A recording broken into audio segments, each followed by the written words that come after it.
Well, we've heard this before. Stronger ties, stronger coherence between government and the private sector is needed, especially when it comes to trying to grow the economy. There is an urgent need to motivate and encourage the private sector to assist in job creation, especially among the youth. The private sector needs to come on board to absorb these skills. The other side, where they are saying, well, there could be jobs, the problem is employability. I think one of the challenges that we have is that we have an oversaturated private market. There are very few people that are on medical aid, and we can't keep saying people can open their practices.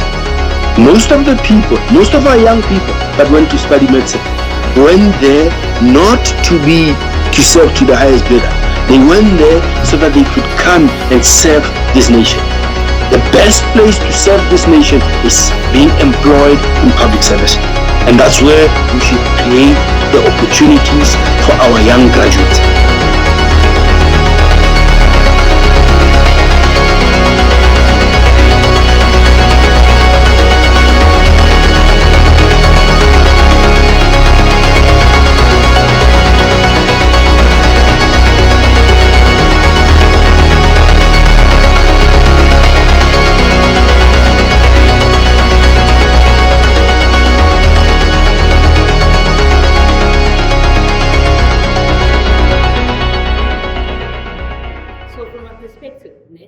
I think young people should put all the strings that is in their hands, right?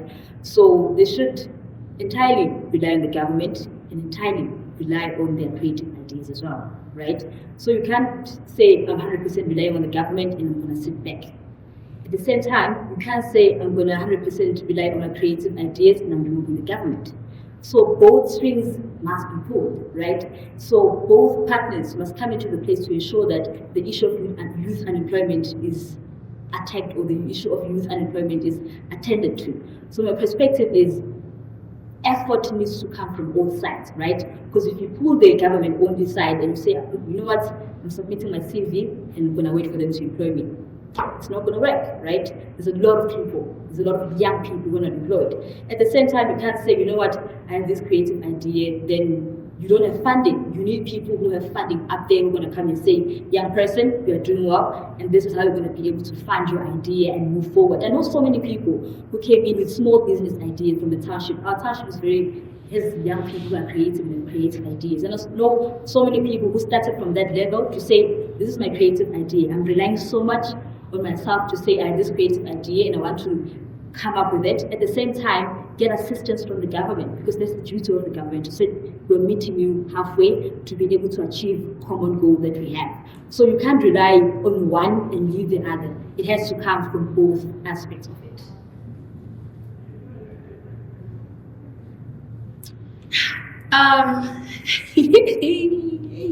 Yeah. But anyways, I feel like this one is also a very it's a very deep question, because remember all three of these things play different roles, right? Mm-hmm. With the private sector, for instance, to get a private sector, let's say Bowmans, because law has a lot of people investing in them. So let's say we use Bowmans, for instance, right? It's a private company, a private law firm actually. Bowman says, okay, I'm giving Wits 5 million to fund 5,000 students. Hypothetically, I don't think they have 5 million students. But yeah, I'm giving Wits 5 million to fund 5,000 students, right? Out of that 5,000 students, 100 students are given internship or learnership opportunities. Out of that 100 students, let's say 20 will be given the opportunity to share a mentor. Out of that 20, 2 will get a temporary contract. Out of that 2, there's a less than 50% possibility that one of them will get a permanent contract, right? So, in as much as we can say that the private sector, it helps to basically prepare someone for the readiness of working in the private sector. Mm-hmm. The reality of it is that not everyone that, although they're giving these opportunities or they're readying you for this, it doesn't mean that you will always be there, right? Mm-hmm. And then when we talk about entrepreneurship, I know it's stats, but I disagree. Because remember, in South Africa, we have a problem with what we call the public sector. It's not invested in, which means that that lady that's standing at the corner selling tomatoes, that's an entrepreneur. Someone that's making her own money. She has her own business. She is essentially funding herself because she's saying, okay, today I have 100 rands. I'm going to go to town, I'm going to buy 100 tomatoes. Tomorrow sell them for, get 1,000 rands at the end of the day, then put it back in. Tomorrow when I come back, it's tomatoes and pumpkin, like that, right? That's an entrepreneur. Because when you think about it, you still sit down. Those are the economics of the business at the end of the day. And then you come back and then you do it for yourself, right? But she is not recognized because she's a street vendor. And if we look at it, guys, there's no part in South Africa. Just name one city that doesn't have a street vendor. Like, I'm sure every city in this country has a street vendor, which then starts to open you up to the possibility that, no, actually, South Africa is filled with entrepreneurship. However, because of the lack of investment in the public sector, these are people that are not recognized to be entrepreneurs. And then when you speak about the government, you want to take it back, like 93 back, Bantu education, right? With Bantu education, we were taught how to sew, we were taught how to, what's this thing of wood, and electricity, you know those things, like we were taught hard labor, right? But people said that, we are being taught to work for other people here.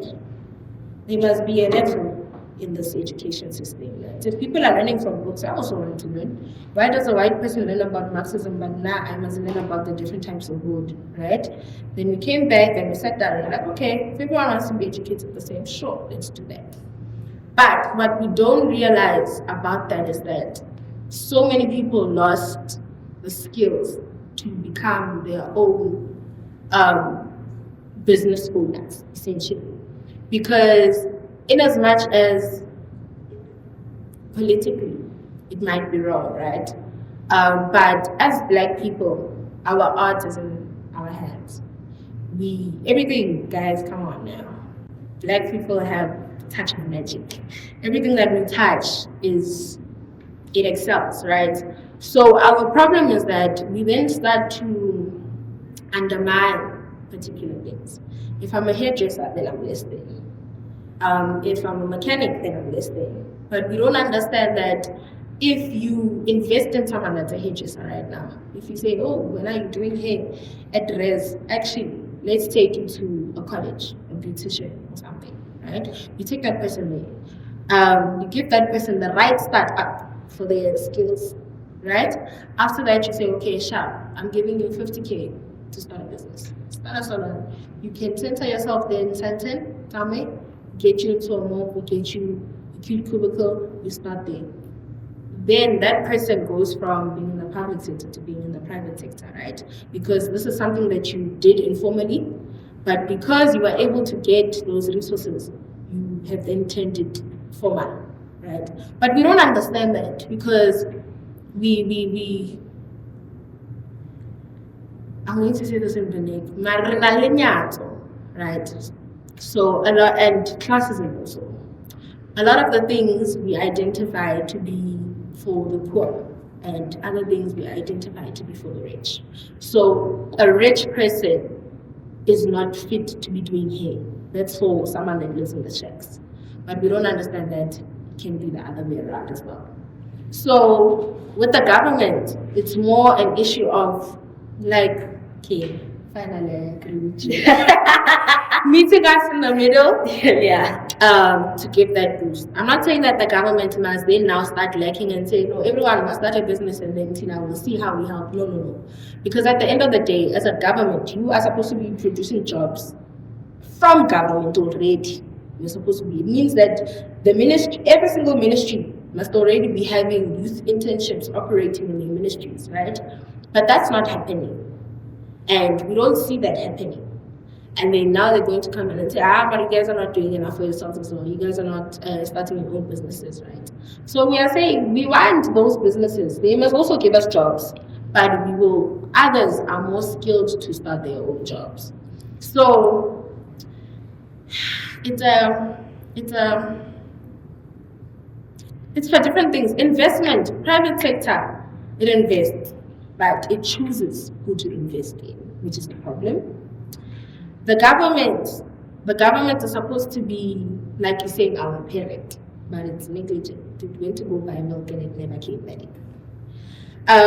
And starting your own business, you can't start your own business if you don't have the necessary skill set. Yes, I can have a talent, but if that talent is not groomed, if that skill is not groomed, then it becomes redundant. So it can't be 50 because it's 3, but